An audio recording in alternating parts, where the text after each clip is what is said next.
केवल बड़ा बाज़ार बनना पर्याप्त नहीं। जी हाँ, ये बहुत ही इम्पोर्टेंट समीक्षा है, ख़ास करके विद्यार्थियों के लिए और विभिन्न प्रकार के कंपटीशन एग्ज़ाम में देने वाले विद्यार्थियों के लिए ये एक बहुत ही महत्वपूर्ण समीक्षा है। अलग अलग स्तर के बच्चे अलग अलग ढंग से इस समीक्षा को समझें। कई क्वेश्चन इसमें एग्ज़ाम से रिलेटेड आ सकते हैं।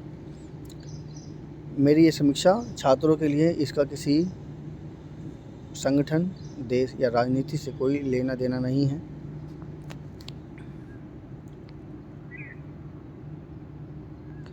दुनिया इस समय एक अजीब दौर में गुजर रही है। कहीं युद्ध चल रहे हैं, कहीं युद्ध की तैयारी है और कहीं बिना युद्ध के भी सब कुछ प्रभावित हो रहा है। देख रहे हैं आप, समझ रहे हैं बात को? ये क्यों है? वार टेक्निक्स में जब इकोनॉमिक किसी भी देश की, किसी भी राष्ट्र की और किसी भी क्षेत्र की जब स्थिति युद्ध की हो, यानी कि एक सिचुएशन बनती है, तो वार टेक्निक्स से कुछ बेनिफिट होता है तो कुछ लॉस होता है। उस बेनिफिट और लॉस की जो इकोनॉमिक्स से पर एक रिलेशन है, ये सब उसकी वजह से हो रहा है। अब आगे देखिए। पहले ऐसा माना जाता था कि अगर बाज़ार खुला रहेगा तो अर्थव्यवस्था चलती रहेगी। हालांकि ये पॉइंट है एकदम, पहले माना जाता था अगर बाज़ार खुला रहेगा मतलब उस पर कोई भी दूसरा देश आकर के अपना माल बेच सकेगा तो अर्थव्यवस्था चलती रहेगी। तो भाई जाहिर सी बात है कि अच्छा खासा व्यापार पॉसिबल है। यानी कि जैसे कि हमारा खुला बाज़ार हुआ, ओपन इकोनॉमिक्स बनी है 1991 के बाद से, तो मतलब ये हुआ कि बाहर की कंपनियां हमारे इंडिया में आकर के अपना व्यापार कर सकती हैं, अपना माल बेच सकती हैं, बना भी सकती हैं, बेच भी सकती हैं। तो इससे अर्थव्यवस्था आगे चलेगी, जाहिर सी बात है। हालांकि अब यह भरोसा कमज़ोर पड़ रहा है क्योंकि आज का संकट केवल व्यापार का नहीं बल्कि सप्लाई, सुरक्षा और भरोसे का भी है। जी हाँ, ओपन जो इकोनॉमिक है कई देशों की है। अब जब ये कई देशों की हो जाती है ना, तो ऐसी स्थिति में क्या क्या परेशानियाँ होंगी, वो कौन कौन सी परेशानियाँ हैं? सप्लाई की, भाई माल यहाँ तक लाए तो किस किस रास्ते से पहुँचे यहाँ। सुरक्षा की, बीच में कोई घोटाला ना हो जाए। तीसरा, भरोसे की कि हाँ भाई मैं तुम पे ट्रस्ट करता हूँ कि मैं अगर ये सामान आपको दे रहा हूँ तो आपका माल मेरे तक पहुँच कैसे रहा है। जैसे कि मान लीजिए अफ़गानिस्तान ही है, क्योंकि वहाँ पे लड़ाई चल रही है, तो सुरक्षा की गारंटी कौन दे रहा है? इंडिया तो दे नहीं पाता क्योंकि बीच में पाकिस्तान पड़ जाता है और पाकिस्तान बिल्कुल बर्दाश्त नहीं करता कि मैं इनके साथ सहयोग कर पाऊँ। तो ऐसी स्थिति में सप्लाई जो है, अफ़गानिस्तान के जो वर्कर मतलब जो वहाँ की जो कमेटी है, यानी कि जो उनकी जो राजनीतिक पार्टियां हैं, सप्लाई की पूरी गारंटी देते हैं, सुरक्षा की पूरी गारंटी देते हैं और भरोसा दिलाते हैं कि हम आपका माल जो है पूरा अफ़गानिस्तान तक पहुंचा देंगे। ऐसी स्थिति में, और अगर वो नहीं पहुंचा पाएंगे तो अफ़गानिस्तान की जो स्थिति है वो बिल्कुल ऐसी है कि वो मतलब अगर यहाँ से अनाज अफ़गानिस्तान नहीं पहुँच पाए तो बहुत ही ज़्यादा नाजुक स्थिति हो जाएगी और उससे फिर देश उनका बिल्कुल पूरी तरह से इफ़ेक्टेड हो जाएगा। और जब ये देश जो है पूरी तरह से इफ़ेक्टेड होगा तो उससे पूरी तरह से सप्लाई चेन टूट जाएगी। ऐसे समय में भारत को यह समझना होगा कि यह सिर्फ एक बड़ा बाज़ार बनकर आगे नहीं बढ़ सकता। तब तो और भी नया जब बाज़ार एक ताकत के कब्ज़े में रहेगा उससे अर्थव्यवस्था कभी भी डगमगा सकती है। अब देखो, इन्होंने बताया ना कि अगर ये सोचें कि अर्थव्यवस्था इससे बनी रहेगी तो हर समय ये पॉसिबल नहीं रहेगा, क्योंकि अब ओपन जो इकोनॉमिक है वो हर कई देशों की होनी शुरू हो जाएगी। जैसे कि चीन में माल बनता है तो इंडिया में आके बिक रहा है, मतलब हमारे यहाँ तो बाज़ार बन गया और इंडिया में माल बन रहा है। तो चाइना वाले सोचेंगे कि भाई जो हम माल अपना जो है इंडिया में ले जा करके इंडिया की मार्केट में बेच रहे हैं, क्यों ना हम अपने यहीं पर मार्केट बना लें और बाकी देशों को बुलाएं। तो मतलब क्या हुआ, माल इकोनॉमी के अनुसार से बाज़ार डिवाइड हो गया। मैन्युफैक्चरिंग यूनिट वहाँ उनके पास है, हमारे पास मैन्युफैक्चरिंग यूनिट नहीं है। उन्होंने जो बाज़ार हमारे यहाँ पे था वो बाज़ार कहाँ पहुँच गया? वो चाइना पहुँच गया। ऐसे समझ लीजिए वियतनाम हो गया या आपका तुम्हारा भारत केवल एक बड़ा उपभोक्ता देश बनता जा रहा है, इसके पास युवा आबादी है, तेज़ी से बढ़ता डिजिटल अर्थव्यवस्था है और दुनिया की बड़ी कंपनियों के लिए एक बड़ा बाज़ार है। देखिए यहाँ पर एक पॉइंट है, यहाँ पर युवा आबादी है, तो युवा आबादी की वजह से लोग अट्रैक्ट होंगे हमारे देश में। तेज़ी से बढ़ती डिजिटल अर्थव्यवस्था है। डिजिटल अर्थव्यवस्था हमने अपने आप में कंट्रोल करके इस प्रकार से बढ़ाया है कि डिजिटल अर्थव्यवस्था का बहुत ज़बरदस्त बेनिफिट है, जो कि मोदी साहब के काल में हुआ है। हालांकि अगर ये डिजिटल व्यवस्था नहीं बनती ना तो देश पूरी तरह से टूट भी जाता। बिल्कुल मतलब ये समझ लीजिए कि बहुत बड़ा खेप भारत में आ रही थी, जो नेपाल के रास्ते से हमारे इंडिया में आए थे। लगभग 17-18 ट्रक थे रुपयों के, और वो अगर आ करके वो अपना फैलाव कर देते तो निश्चित था कि भारत दूसरे देश के हाथ में पहुंच चुका होता। ये बहुत ही अच्छा कदम उठाया है डिजिटलाइजेशन करने का। दुनिया की बड़ी कंपनियों के लिए एक बड़ा बाज़ार है, और लेकिन क्या केवल उपभोक्ता बनकर कोई देश मजबूत बन सकता है? अगर उत्पादक तकनीक, ऊर्जा और अन्य ज़रूरी संसाधनों के मामले में हमारी बाहरी निर्भरता बनी रहेगी तो थोड़े ही वैश्विक हलचल भी हमें हिला सकती है। अभी आप देख लीजिए हॉर्मुज़ जलडमरू मध्य का जो संकट है, उससे किस तरह से तेल पर इफ़ेक्ट पड़ा है, किस तरह से इकोनॉमिक पे असर पड़ा है और किस तरह से व्यापार पर असर पड़ा है। तो ज़रा सी कोई भी चीज़ हुई, इससे हमारा पूरा मार्केट व्यवस्था ख़राब हो जाती है। देश की आबादी बहुत ज़्यादा है, तो किसी भी तरह की खपत पूरी हमारी हो नहीं पाती है, और ऐसी स्थिति में बड़ी बड़ी मार्केटें जो विश्व में जो बड़ी बड़ी कंपनियों की मार्केटें अपने इंडिया में आ जाती हैं। तो ऐसी स्थिति में देखो सरकार को भी समझना चाहिए, या यहाँ पे जो इनके वैश्विक जो उपभोक्ता बाज़ार वाले जो है, यानी हमारे इंडियन मार्केट के जो अमीर व्यक्ति हैं, उनको भी सोचना चाहिए कि किस प्रकार से हम करें। जैसे मान लीजिए कि हमने मोटरसाइकिल ला रहे हैं, हमने लॉन्च कर दिया, और हमने नहीं लॉन्च किया, मतलब चाइना ने लॉन्च कर दिया इंडिया में, और इंडिया में मार्केट में मान लीजिए मोटरसाइकिल की डिमांड बढ़ती चली गई और इंडिया में लॉन्च हो गया। अब प्रश्न ये उठता है कि एक हर व्यक्ति, हर वर्ग के जो है मोटरसाइकिल तो उठा नहीं रही, एक स्पेशल प्रकार का वर्ग जो है वो मोटरसाइकिल के ऊपर डिपेंडेंट है। दूसरी बात, क्योंकि अब देश की आबादी बहुत बढ़ गई है, तो ऐसी स्थिति में गलियों में लोग, जैसे छोटी गलियां हुई, गलियों में लोग एक जगह से दूसरी जगह जाते हैं, तो उनमें जो समय निकलता है, समय बचता है, समय जो खर्च होता है, उसको हाउ कैन मैनेज इट, उसको कैसे मैनेज किया जाए। आप भी समझ सकते हैं कि जैसे मान लो कि दिल्ली में रहते हैं, तो दिल्ली से मान लो राजा नाहर सिंह मेट्रो स्टेशन तक आए, तो जो समय वहाँ तक लगा और उसके बाद से अपने घर तक आने में जो समय लगा, दोनों में कंपैरिजन किया जाए ना, तो आपको पता चलेगा कि हमने जो समय मेट्रो में बिताया वो समय कम लगा, और जो समय हमने रास्ते में बिताया वो समय ज़्यादा लग गया। मतलब आप समझ रहे हैं ना कि जो सकरी गलियां हैं उनसे और मेन जगह तक पहुंचने में जो समय लग रहा है, उन समय को हाउ कैन मैनेज इट। तो उसके लिए कुछ ऐसे मतलब इंस्ट्रूमेंट जो कि चाइना में मिलते हैं, वो अगर लाए जाएं तो उसको बैलेंस किया जा सकता है। मतलब आप समझ रहे हैं कि वैश्विक हलचल को किस प्रकार से बैलेंस किया जाए। यहाँ पे यही महत्वपूर्ण बात है। बाहरी निर्भरता अगर पूरी तरह से रहेगी तो उससे पूरा तरह से लॉस हो जाएगा। कम से कम इंडियन कंपनियों को तो चाहिए कि इस प्रकार से कोई इंस्ट्रूमेंट, चाहे वो भले ही चाइना की नकल का हो, बनाए, लॉन्च करे, ताकि लोगों को आसानी से उपलब्ध हो सके एस लाइक ए साइकिल के रेट पर, और वो भी बैटरी वाहन मिल जाए तो बात ही कुछ और है। और अगर ऐसा करने में सफल हो जाते हैं तो उससे पूरी तरह से हम मतलब पूरी तरह से तो नहीं, पर फिर भी वैश्विक हलचल में एक बहुत ही महत्वपूर्ण योगदान हो सकता है। तो इससे बाहरी निर्भरता धीरे धीरे करके कम होती चली जाएगी। किस फैक्टर में? यातायात वाले फैक्टर में। तो इसी तरह से सभी फील्डों में हमें आत्मनिर्भर कैसे बनना है, इस बारे में सोचना है। युद्धों का सबसे पहले असर ऊर्जा पर पड़ता है। वही बात है ना कि युद्धों का सबसे पहले असर ऊर्जा पे पड़ता है। पेट्रोलियम कंपनियां अभी देखिए, जैसे कि अमेरिका का लॉन्च किया अमेरिका को, डोनाल्ड ट्रंप जी को लेके आए एलन मस्क को हटा दिया और पेट्रोलियम कंपनियों ने अपने पैसे लगा दिए। और जब पेट्रोलियम कंपनियों ने लॉबी वहाँ पे खुली में चलती है, तो पेट्रोलियम कंपनियों ने अपने पैसे लगा दिए।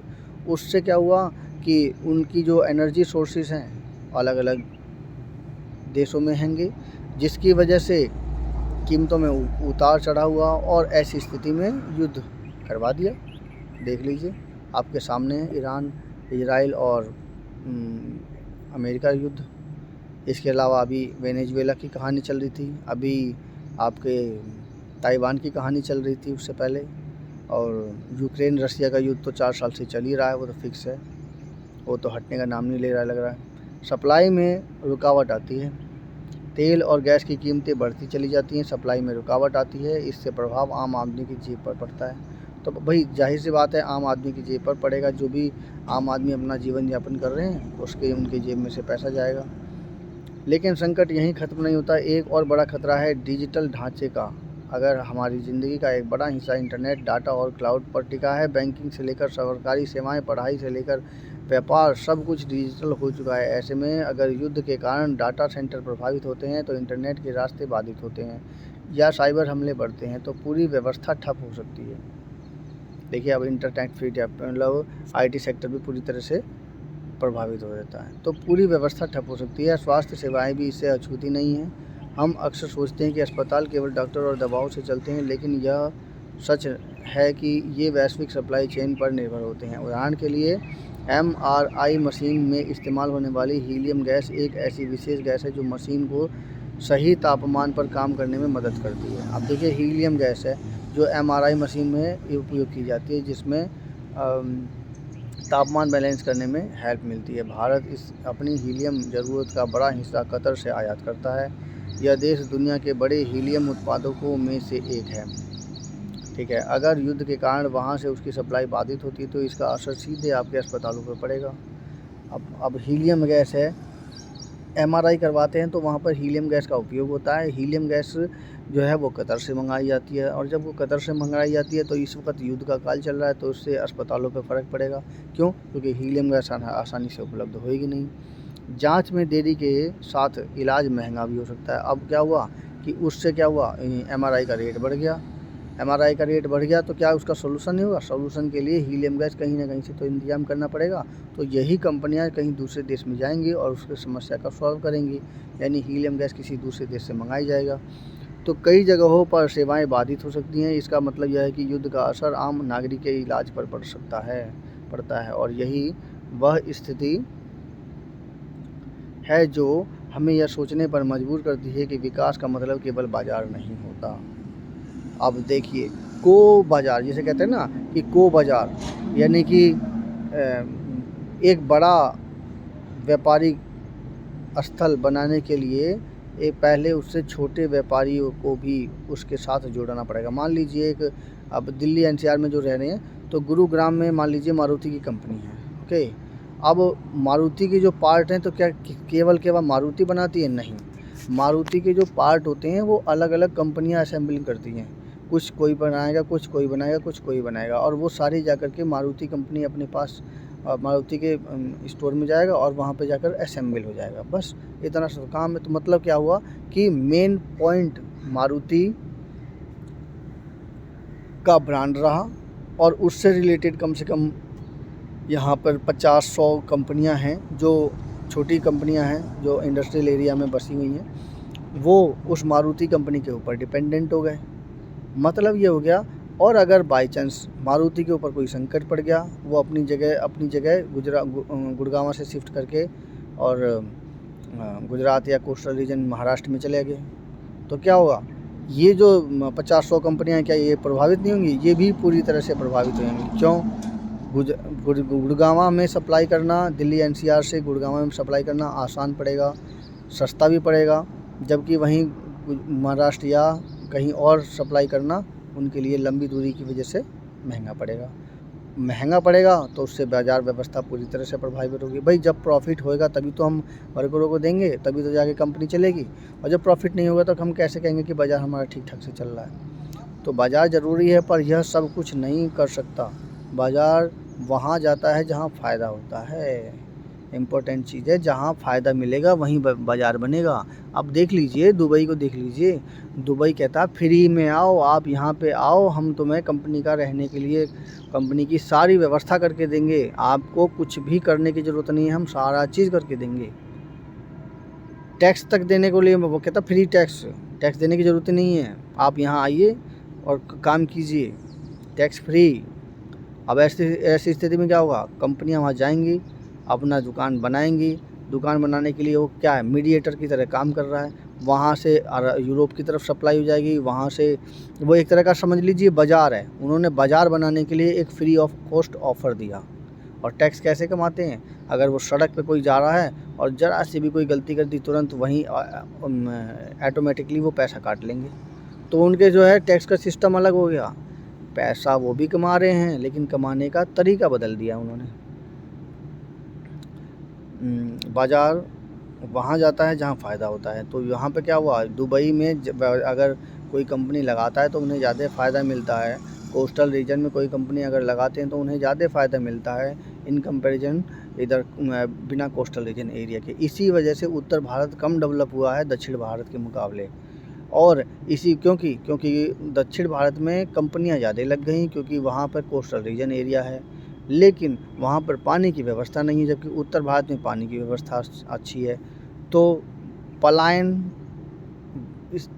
तो जब होगा ना, जब वहाँ पर रहने खाने की चीज़ की व्यवस्था अच्छी हो। कंपनी खुलेंगी तो कंपनी खुलने के बाद उनको सबकी चीज़ की व्यवस्था होनी चाहिए। लेकिन इतना पलायन फिर भी नहीं हो रहा, लेकिन जितना हल्ला मचा देते हैं ना कि मेरा उत्तर भारत के लोग बहुत सारे आते हैं और यहाँ पर बस जाते हैं। तो पहली बात तो ये कि जब दक्षिण भारत वालों को अपनी प्रभुत्व बनाने के लिए, अपना वर्चस्व बनाने के लिए और कंपनियां वहाँ पे ज़्यादा से ज़्यादा लगाने के लिए परिसीमन वाली जो केस है उसको ठीक से करने के लिए ये ज़रूरी है कि वहाँ पर बाहर के लोग, यानी कि उत्तर भारत के वासी और दक्षिण भारत के वासी मिलाने के लिए एक सेंटर बनाया जाए, एक स्पेशल जोन बनाया जाए, जहाँ पर उत्तर भारत के वासी आकर के वहाँ पर रह सकें, बस सकें, जैसे कि मुग़लों के काल में होता था। जिससे कि ना तो परेशानी उत्तर भारत वालों को हो, ना ही परेशानी दक्षिण भारत वाले को हो। जैसे कि कभी हैदराबाद बसाया गया था। तो इस चीज़ को ध्यान में रखते हुए उन्हें एक बाज़ार की व्यवस्था बनानी पड़ेगी। लेकिन देश में उन स्थानों पर काम करना पड़ता है जहां फ़ायदा तुरंत नहीं दिखता, मगर उन क्षेत्रों का महत्ता कम नहीं, जैसे बुनियादी ढांचा, स्वास्थ्य, शिक्षा और ऊर्जा और रिसर्च। देखिए, ये सारी ज़रूरत की चीज़ें हैं ना, ये सब तभी हो पाएंगे जब वहाँ पर पानी की व्यवस्था होगी। बेसिक नीड की जो व्यवस्था हो जाएगी ना, तो बाकी सब व्यवस्था अपने आप ऑटोमेटिकली धीरे धीरे करके पब्लिक कर लेगी। परंतु महत्व इस बात का है कि उत्तर भारत के और दक्षिण भारत के लोग आपस में एक जगह पर मिलें। जब वो आपस में एक जगह पर मिलेंगे ना, तो बुनियादी चीज़ों की पूर्ति होगी। बुनियादी ढांचा, स्वास्थ्य, शिक्षा और ऊर्जा और रिसर्च, इन सभी चीज़ों की पूर्ति होगी। अगर उन क्षेत्रों में पूरी तरह बाज़ार के भरोसे छोड़ दिया जाए तो असमानता बढ़ेगी। अब अगर बाज़ार के भरोसे अगर छोड़ दिया जाए तो असमानता बढ़ेगी, जैसा कि इस समय चल रहा है। कभी कभी इस समय क्या, भारत में तो बहुत पहले से ही चल रहा है। जो असमानता जो चल रही है ना, उसके पीछे क्या है, बाज़ार को राम भरोसे छोड़ दिया।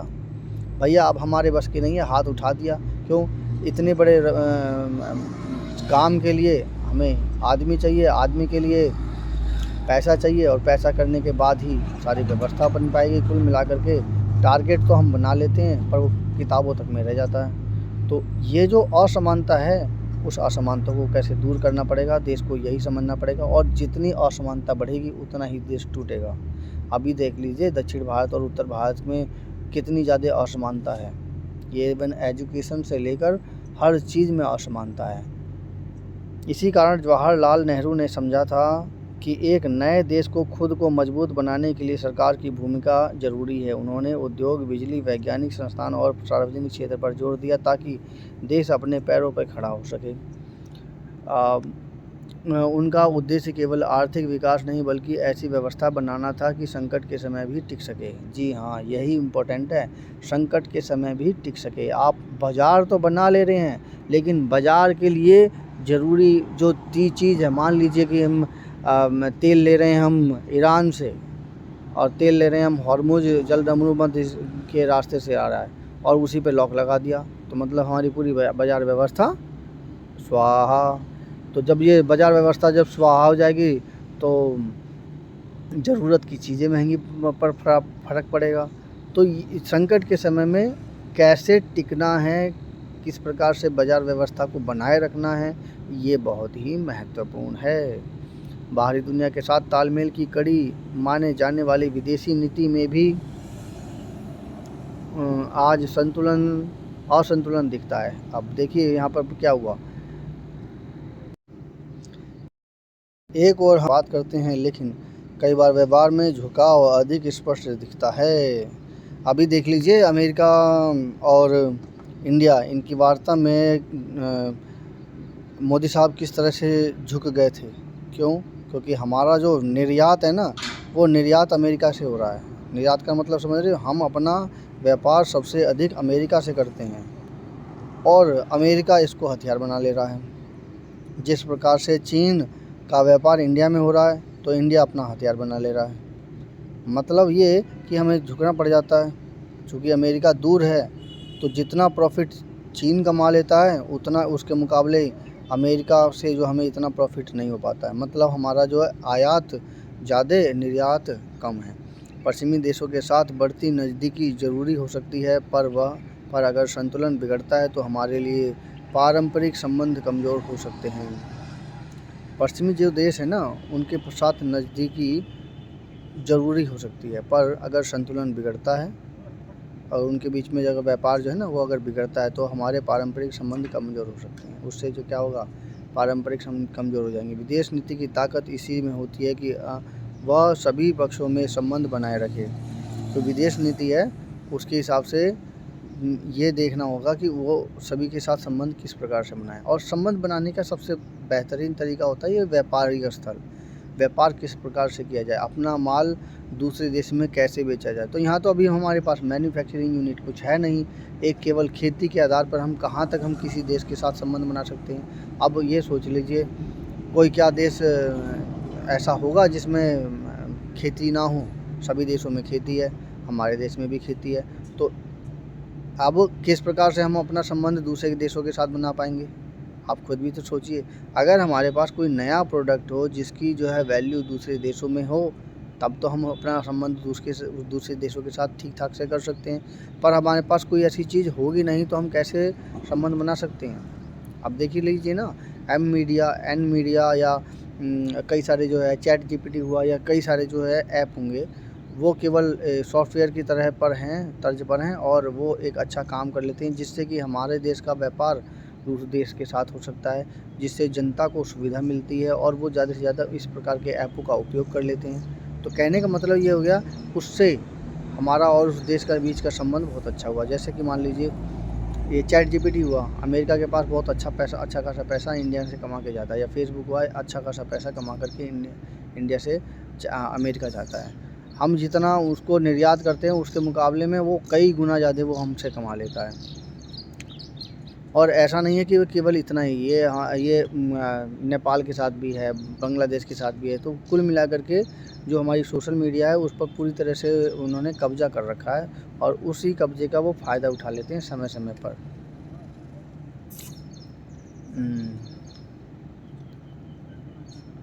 विदेशी नीति की ताकत इसी में होती है कि वह सभी पक्षों से संबंध बनाए रखे।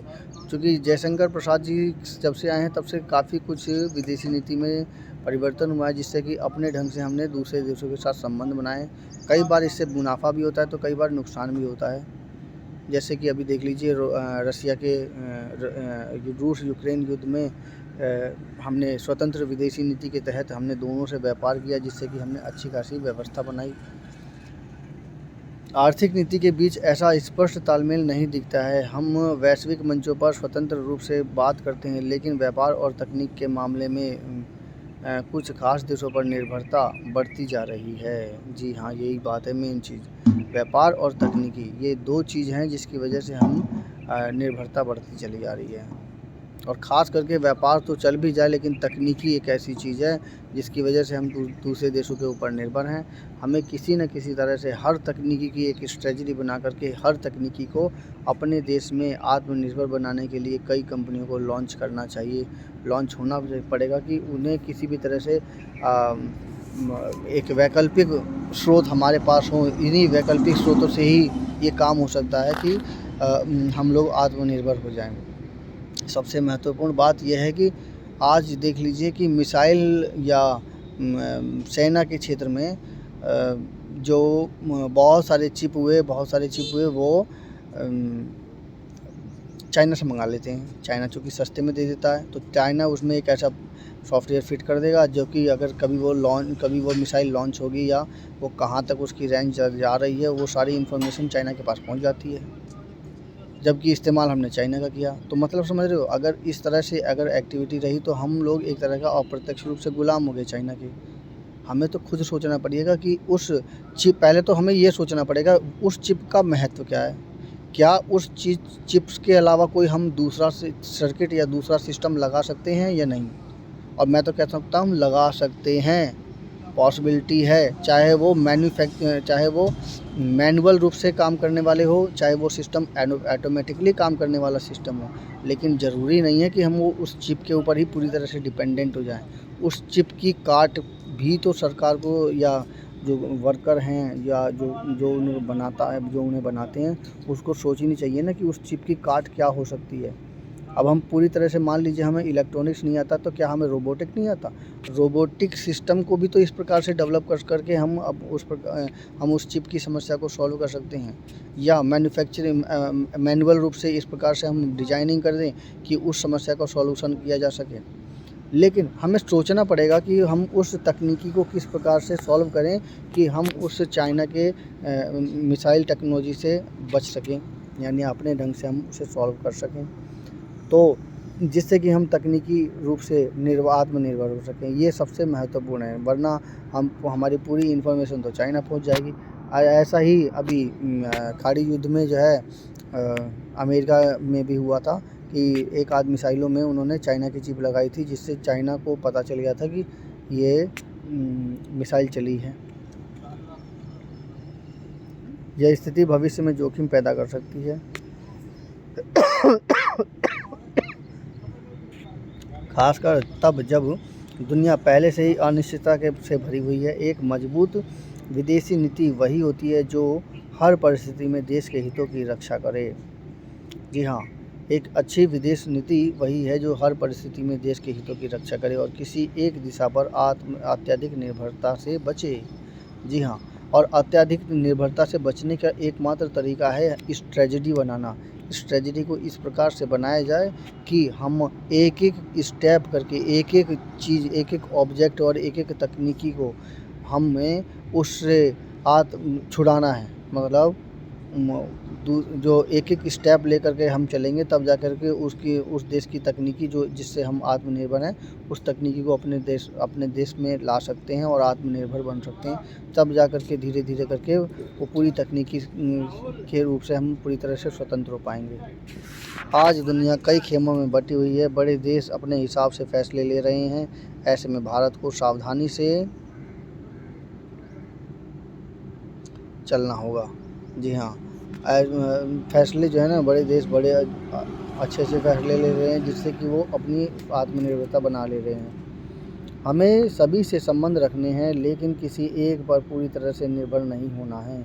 जी हाँ, अभी आप देख लीजिए कि पूरा विश्व दो खेमों में बटा हुआ रहता है ज़्यादातर, तो वो है रूस और अमेरिका। लेकिन अब ये तीसरा खेमा और तैयार हो गया, वो है चाइना अपनी मैन्युफैक्चरिंग यूनिट की वजह से वो तैयार हो पाया है। और जब वो अपनी मैन्युफैक्चरिंग यूनिट से तैयार हुआ है, तो वो संतुलन अनबैलेंस कर दे रहा है। क्योंकि भाई अगर दुनिया दो पार्ट में डिवाइड हो रही है, तो हर देश भी दो पार्ट में डिवाइड हो जाएगा। लेकिन जो है चाइना ने तीसरा पक्ष तैयार कर दिया। जब तीसरा पक्ष तैयार हो गया, तो दूसरा पक्ष यानी कि रसिया थोड़ा सा कमज़ोर पड़ गया। वैसे भी उसने काफ़ी समय तक संघर्ष किया है। 1945 के बाद से लेकर और अब तक शीत युद्ध काफ़ी चले, जिसमें काफ़ी लोगों का, काफ़ी देशों का नुकसान हुआ है। और इसके बावजूद भी रसिया दूसरी पोजीशन पे टिका हुआ है, यानी कि बैलेंस नहीं बना पाया। तो इस बैलेंस को पूरा करने के लिए चीन ने सपोर्ट दिया, यानी कि चीन एक तीसरा पक्ष खड़ा हुआ। उस तीसरे पक्ष के खड़ा होने से दूसरा पक्ष को सहयोग मिला और इस प्रकार से दूसरी पोजीशन पे चीन आ गया और पहली पोजीशन पे अमेरिका ही रहा। तो ये क्या है, संतुलन। यह संतुलन हमारी ताकत हो सकता है। आज आत्मनिर्भरता का मतलब केवल कारखाने लगाना नहीं है, इसका अर्थ है कि हम ज़रूरी चीज़ों के लिए पूरी तरह से विदेश पर निर्भर ना रहें। जी हाँ, अपने देश की ज़रूरतें को पूरा करने के लिए हमें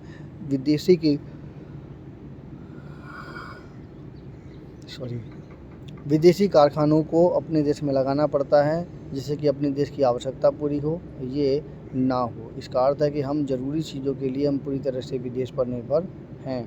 हमें ऊर्जा के लिए अलग अलग स्रोत चाहिए, डिजिटल ढांचा अपने नियंत्रण में चाहिए, ऊर्जा के अलग अलग स्रोत चाहिए। जी हाँ, यहाँ पर ये इम्पोर्टेंट चीज़ है कि ऊर्जा के जो स्रोत हैं वो हम आत्मनिर्भर बने।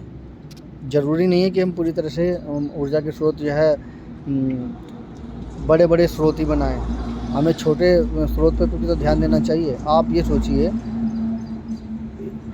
दिल्ली में इतने सारे पुल हैं, कोई भी इस पर ध्यान नहीं देता कि एक तरफ से गाड़ी जा रही है और दूसरी तरफ से गाड़ी आ रही है। अब मान लीजिए एक तरफ से गाड़ी जा रही है तो ऊपर के ढाल में गाड़ी वालों पर गाड़ी जो चलती है वो क्या नाम है, गाड़ी अपने गियर बढ़ा करके चढ़ती है और जब वो ऊपर चढ़ जाएगी उसके बाद जब वो नीचे की तरफ से ढाल पे आएगी तो उस स्थिति में अगर एनर्जी सोर्सेज बना सकती है, हर कोई कंपनियां कोई भी इस बात को तैयार नहीं है, वहाँ पर एक पीजो इलेक्ट्रिक इफ़ेक्ट में डाल करके या प्रेशर सिस्टम लगा करके जिसमें कि एक पट्टी हो और उसके अंदर से पाइप हल्के हल्के छोटे छोटे पाइप हों, उस पाइपों को किनारे की तरफ